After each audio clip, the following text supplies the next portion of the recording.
Þegar þögnin talar. Við göngum hægt að mörkum undrunar, hjörtun slá hraðar en við þorum að sýna, samt hægist á öllu öðru þegar þú hreyfir þig.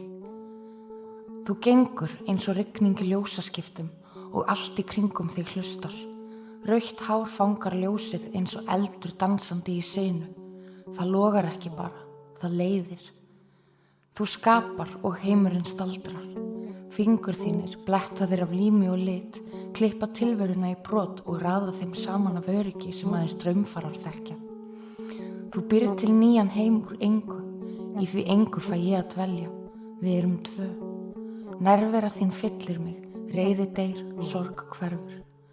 Eins og ég hafi alltaf beðið eftir þessari rödd, þessari snertingu, þessum augum sem samt sjá í gegnum mig.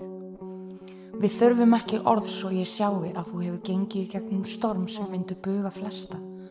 Og samt stendurðu hér, með skært bros og glampandi augu og huga sem skapar fegurð.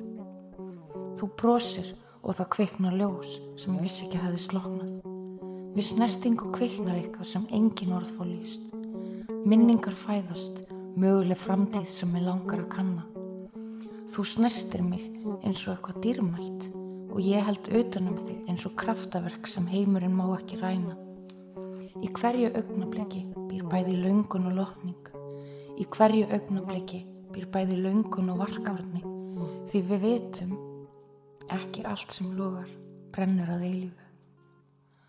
En þetta gæti eitthvað meira en bara bál. Ekki endurtekning, ekki mistök, heldur fyrsti kaflinn í sögu sem við deilum. Við lofum engu, en framtíðin situr hjá okkur, með krosslaðar hendur og blik í augum og hlustar á þögnina. Í þeirri þögn friður, en líka þrá, að fá að vera nálægur, að fá að dvelja í ljósinu.